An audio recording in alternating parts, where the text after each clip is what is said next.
संविधान को बचाना है।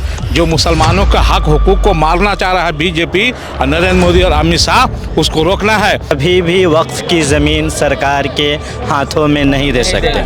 हम मर जाएंगे, मिट जाएंगे, लेकिन अल्लाह की मिल्कियत को किसी गैर मुस्लिम के हवाले नहीं कर सकते। ये न समझे कि मुसलमान इस देश में रह के कमज़ोर है। अपने हक लेने के लिए यहाँ से लेके संसद तकला और दिल्ली तकला हम लोग जाम कर देंगे, क्योंकि बार बार ये मुसलमान के पीछे पड़ी हुई थी। अभी इनको सुप्रीम कोर्ट ने, मदनी साहब ने बताया भी है, और सुप्रीम कोर्ट ने एक बुलडोजर पे पूरे भारत पे रोक लगा दिया कि किसी का भी घर बनाया हुआ घर को न तोड़ा जाए। सर कटे चाहे सर रहे, मगर देश को भी बचाना है, संविधान को बचाना है। चुनिंदा जो सियासतदान हैं उनको देश से और कानून से और जमहूरियत से कोई मतलब नहीं है। और दिल्ली में भी ये बिहार के लोग जमा होंगे।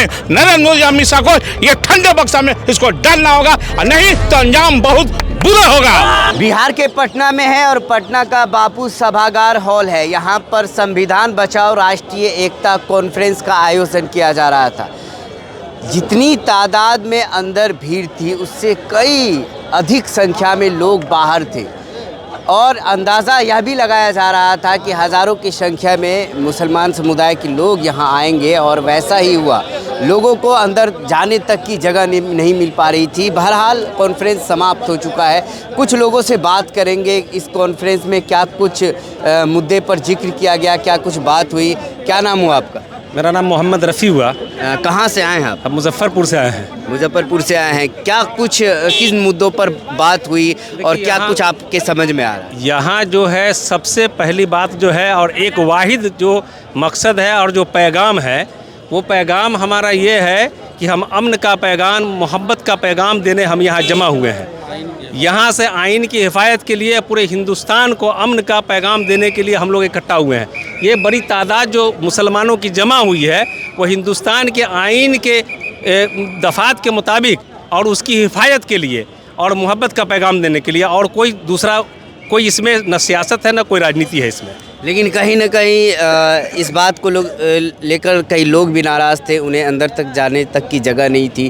काफ़ी संख्या में लोग बाहर खड़े रहे। इंतज़ाम की जगह कम पड़ गई, इतनी भीड़ आ गई। यहाँ पर इंतज़ाम की थोड़ी कमी थी। ये तो इंतज़ाम की कमी का सवाल नहीं है, ये तो जमीयत से और मौलाना अरशद मदनी साहब से मोहब्बत का ये जो है, ये क्या कहते हैं कि सबूत है कि लोग जो है जितना बुलाया गया उससे ज़्यादा लोगों में बगैर प्रचार के जो एकदम जो है आवाम जो है जनसैलाब की तरह उमड़ पड़े, और सब की ज़बान से एक ही बात निकल रहा था कि ये प्रोग्राम गांधी मैदान में होना चाहिए था। इंशाल्लाह आगे मौका मिला तो ये पैगाम जाएगा हजरत तक, और गांधी मैदान में बड़ा प्रोग्राम होगा इंशाल्लाह। क्या नाम है आपका? असल है इस देश के जितने मुसलमान जमा हुए हैं बिहार में, इसको देश को बचाना है ना, संविधान को बचाना है।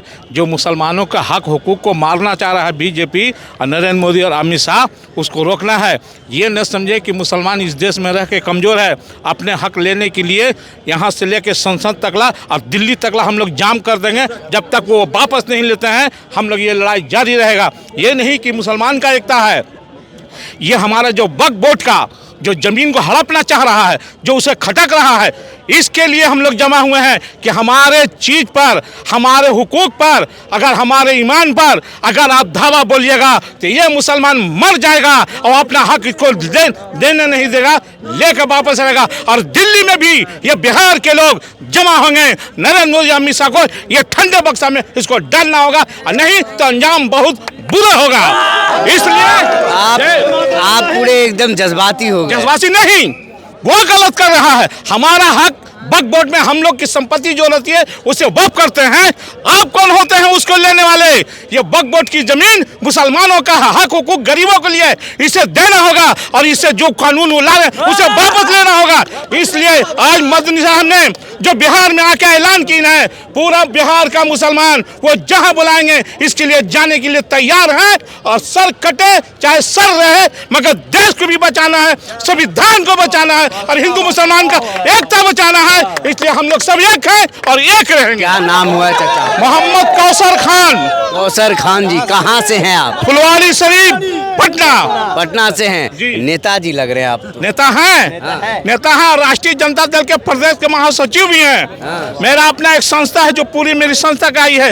राष्ट्रीय सेकुलर सेवा मंच के राष्ट्रीय अध्यक्ष भी हूँ। इसके लिए मैं पूरा तन मन धन वक्फ बोर्ड के लिए मैं देने के लिए तैयार हूँ। जहाँ बोलेंगे वहाँ जाने के लिए। बात देखिए, वक्फ बोर्ड के मुद्दे पर ये किसी की नहीं सुनने वाले हैं, चाहे सरकार कुछ भी हो। इनका साफ रवैया है, साफ कहना है कि वक्फ का जो मामला है वो हमारे ईमान से, इस्लाम से, हमारे दीन से जुड़ा है, जिससे कभी समझौता नहीं किया जा सकता। क्या नाम है आपका? ज़कीउल आज़म।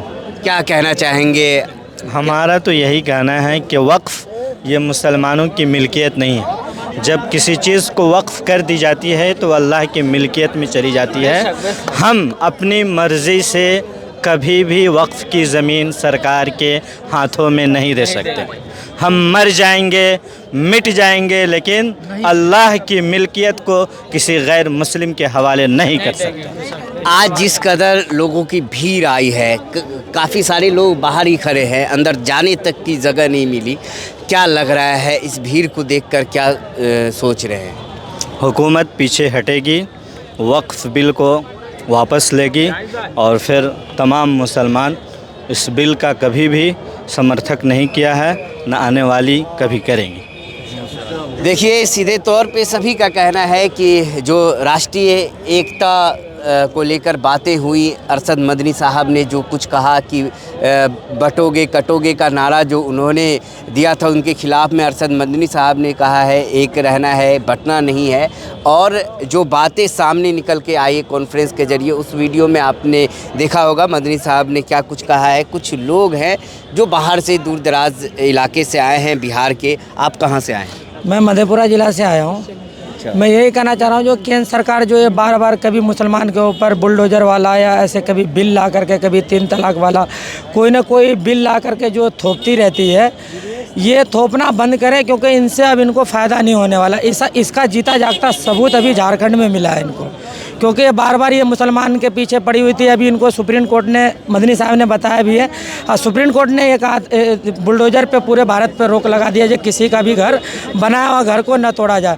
उसी तरह से ये बिल अभी जैसे वक्फ बोर्ड और ये और मुस्लिम पर्सनल बोर्ड ये सब जो मिलके लड़ रही है बिल इंसान। अच्छा, आप लोग को बुलाया गया, अरशद मदनी साहब के आह्वान पे आप लोग आए हैं, पटना पहुंचे हैं। अपने पैसे से आए हैं या संगठन के द्वारा गाड़ी दिया गया? अपने पैसे से आए, किसी का कोई पैसा नहीं है, सब अपना पैसा खर्चा करके आए। ठीक है ना, किसी पैसा खर्चा, फिर दोबारा बुलाया जाएगा, फिर आएंगे। जितने 1000 बार बुलाएंगे उतने 1000 बार आएंगे। दीन है तो दुनिया है, दीन नहीं तो दुनिया नहीं। क्या नाम हुआ आप? हसीबुर रहमान, डॉक्टर हसीबुर रहमान हुआ। जी जी, क्या कहना चाहेंगे? आप पूछिए सवाल, हम उसके जवाब। इतना भीड़ आया है, इतनी बातें हो रही है, सभी के जज्बात पे बात हो रही है, ईमान पे बात हो रही है, वक्फ पे बात हो रही है। क्या सुना, क्या समझा, क्या कहेंगे कि अपनी बात को आप रख सकते? हाँ, कहना यही है कि देश में चुनिंदा जो सियासतदान हैं, उनको देश से और कानून से और जमहूरियत से कोई मतलब नहीं है, समझे। और ये बिल्कुल हद कर दिया, गुंडागर्दी का हद कर दिया। ये 3-4 जो नेता हैं, गुंडागर्दी का हद कर दिया। मुसलमानों का घर तोड़ रहा है। अब बुलडोजर लेके पूरे हिंदुस्तान में मुसलमानों के खिलाफ है। बाउंड्री जो बांधे हुए हैं, इसका गलत परिणाम निकलेगा। ये सुन ले, एकदम बिल्कुल हद से भी पार है।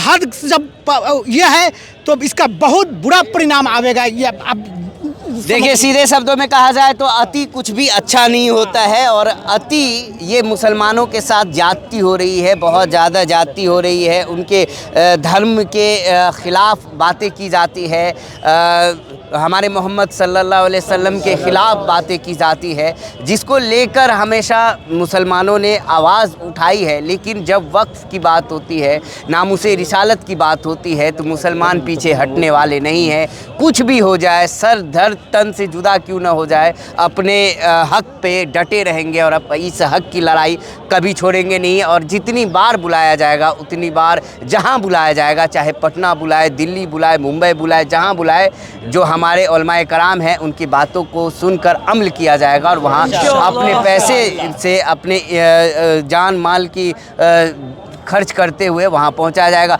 तो ये काफ़ी सारी भीड़ तस्वीरों के माध्यम से आप देख रहे होंगे और आगे की रिपोर्टिंग हम दिखाते रहेंगे। बने रहें, देखते रहें मिल्लत टाइम्स। मिल्लत टाइम्स को जारी रखने और मजबूत बनाने के लिए हमारी आर्थिक सहायता कीजिए। ये एक आजाद मीडिया हाउस और कमजोरों की आवाज है। आप हमें देखें, सुने, पढ़ें और हर महीने ज्यादा नहीं, सिर्फ 100 रुपए से मदद करें। डिटेल्स डिस्क्रिप्शन में मौजूद हैं।